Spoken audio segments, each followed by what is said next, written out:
Israel Iran के बीच युद्ध बढ़ता ही जा रहा है। दोनों ही देश एक दूसरे पर मिसाइल के जरिए हमले कर रहे हैं। इससे दोनों ही तरफ भारी नुकसान पहुंच रहा है। हालांकि इजराइल से ज्यादा जानमाल का नुकसान ईरान में हुआ है। यहां 400 से ज्यादा लोगों की मौत हो चुकी है। युद्ध के कारण ईरान में मची तबाही के बीच वहां रह रहे भारतीयों के लिए उनके परिवार में चिंता है। लोग अपनों की फिक्र में जी रहे हैं। इस बीच भारत सरकार ने ईरान में रह रहे भारतीयों की सकुशल घर वापसी के लिए ऑपरेशन सिंदूर की शुरुआत की है। बड़ी खबर यह है कि इस ऑपरेशन के तहत 110 भारतीय छात्रों का पहला जत्था दिल्ली लाया गया। आज सुबह इन सभी लोगों को ईरान से आर्मीनिया तक बाय रोड और उसके बाद फ्लाइट से दिल्ली लाया गया। हुमैरा। आप कहाँ पे थी और अब इंडिया वापस आ गई, क्या कहना चाहेंगे? किस तरह की सिचुएशन अभी वहाँ पर है? वहाँ पे हालात तो ख़राब है ही। आप कब गई थी इंडिया से वहाँ पढ़ाई करने? 1.5 ईयर्स पहले। किस चीज़ की पढ़ाई करी? Medical MBBS। अच्छा, तो आपका और भी कोई वहाँ पर अभी है जिससे बातचीत और होती, कोई रिलेटिव अभी भी? कजिन है। इंडिया पे आके कैसा लग रहा है, क्या कहना चाहिए? अच्छा लग रहा है। आप कहाँ की रहने वाली हैं? मुंबई। अब आगे का शेड्यूल क्या रहेगा, क्या प्लान है? हम फ्लाइट करेंगे अभी यहाँ से। सरकार के रोल के बारे में क्या आपका सोचना है? किस तरह की चीजें हुई? बहुत अच्छा अरेंजमेंट था स्टूडेंट्स को इवैक्यूएट करने के लिए। नरजिस।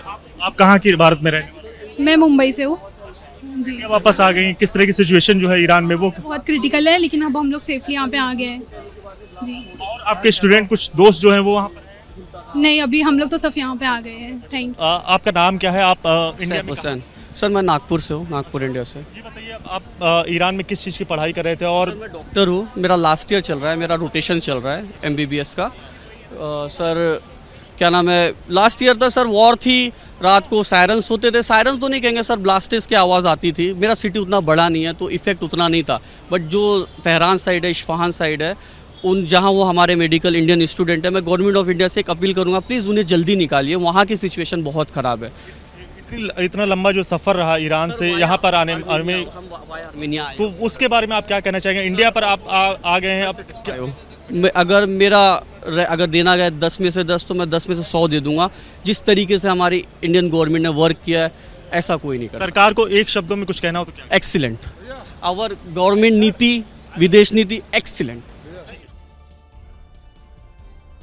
और अब इस रेस्क्यू मिशन के बारे में आपको ग्राफिक्स के जरिए बताते हैं। इजराइल और ईरान के बीच जंग जारी, जैसे कि हम आपको जानकारी लगातार दे ही रहे हैं। ऐसे में भारत ने अपने छात्रों के लिए, अपने लोगों की वापसी के लिए ये रेस्क्यू मिशन चलाया, जो भारतीय ईरान में फंसे हुए हैं। नाम दिया ऑपरेशन सिंधु। मकसद था वहां से लोगों को, भारतीयों को वापस लेकर आना। ईरान से 110 भारतीय छात्र रेस्क्यू किए गए। ये पहला जत्था आज सुबह ही भारत पहुंचा और दिल्ली पहुंचा। उसके बाद ये अपने अपनी मंजिल के लिए वहां से रवाना हुआ। तो ऑपरेशन सिंधु में ये पहली अपडेट। ऑपरेशन सिंधु के तहत ईरान में फंसे भारतीयों को देश वापस लाया जा रहा है और अभी फिलहाल हम दिल्ली एयरपोर्ट पर मौजूद हैं। जो फ्लाइट है इंडिगो की, उसके सहारे जो भारतीय ईरान में फंसे हुए हैं उन्हें वापस लाने जाने की जो कोशिश है वो भारत सरकार की तरफ से की जा रही है। जो पेरेंट्स यहाँ पर बच्चों को अपने रिसीव करने आए हैं वो हमारे साथ बातचीत करने के लिए मौजूद हैं। सर, सबसे पहले अपना नाम बता दीजिए। मिस्टर हैदर, अली हैदर। आप कहाँ के रहने वाले हैं सर? मैं राजस्थान, कोटा। अपने आप बेटे को लेने आए हैं? जी, मेरा बेटा। क्या नाम है? माज हैदर। अच्छा, वो ईरान में क्या कर रहा था, किस चीज़ की पढ़ाई करने की? वो MBBS की पढ़ाई कर रहा था। कितने साल का है क्या वो, और कब गया था यहाँ से? उसको अभी 1 साल हो गया, उसका 3 सेमेस्टर पूरे हो गए। आज भारत उसकी वापसी हो रही है, आपके लिए कितना बड़ा मौका है, कितना बड़ा मोमेंट है आपके? बहुत बड़ा मौका है। मुझे इंडियन गवर्नमेंट से, इंडियन एम्बेसी से इतनी उम्मीद नहीं थी। मेरी उम्मीद से कहीं ज़्यादा इंडियन एम्बेसी ने हम लोगों का साथ दिया है, बच्चों का साथ दिया है। ऐसे वार जोन से निकाल के लेके आए हैं, जो मैं इंडियन एम्बेसी, इंडियन गवर्नमेंट का काफ़ी आभारी रहूँगा। मेरी उम्मीद से ज़्यादा उनको ब्रेकफास्ट मिला, लंच मिला, डिनर मिला। बड़े आराम से उनको यहाँ पर लेकर आए और वहाँ से उर्मिया से लेकर यहाँ पर न्यू दिल्ली तक हमारा 1 रुपये भी खर्च नहीं हुआ। तो इंडियन गवर्नमेंट का हम जितनी तारीफ़ करें उतनी कम है, क्योंकि हम जो हमारे साथ कुछ कर रहा है तो हम उसका एहसान मानते हैं। ये वॉर वाली स्थिति हो गई थी वहाँ पे, ईरान और इजराइल के बीच वार। क्या महसूस कर रहे थे, क्या चीज़ें आपके सामने आ रही थी, कैसे बातचीत हो पा रही थी, नहीं हो पा रही? डर का माहौल था। वैसे ही बच्चे तो बेचारे बॉर्डर एरिया में थे हमारे बच्चे, तो ये तो एक तरह से सुरक्षित थे। लेकिन जो बच्चे तेहरान में फंसे हुए हैं, मैं उनके लिए फिर अपील करूँगा कि इंडियन गवर्नमेंट उनको निकाले, वो बहुत ज़्यादा परेशान है। आपके साथ और भी कोई आया है? हाँ, मेरी वाइफ आई है।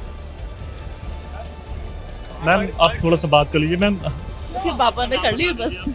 अर्शी बेटे को लेने आई, जी। क्या मतलब आप कहना चाहेंगी भारत सरकार के लिए, और क्या कहना चाहेंगी, और जब बेटा सकुशल वापस सुरक्षित वापस आ रहा है तो आप क्या बताना चाहेंगे?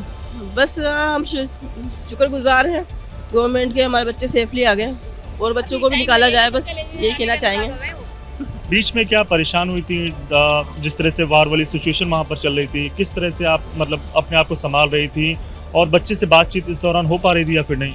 हाँ, बच्चे से हो रही थी, लेकिन इंटरनेट थोड़ी प्रॉब्लम थी तो थोड़ी रुक रुक के हो रही थी। बात तो वैसे हो रही थी, कंटिन्यू डेली हो जाती थी, लेकिन थोड़ा सा प्रॉब्लम था ना, तो कनेक्शन कट जाता था बीच बीच में। काफ़ी सुकून महसूस हो रही, क्या सरकार को क्या कहना चाहेंगे? हाँ, बस यही कहना चाहेंगे सरकार को कि बहुत बहुत शुक्रिया सरकार का, हमारे बच्चे सेफली पहुँच गए यहाँ। करने के लिए तो राजस्थान का जो परिवार अपने बेटे को वापस लेने के लिए आया है, और फिलहाल सरकार का जो धन्यवाद है वो माता पिता के द्वारा दिया जा रहा है।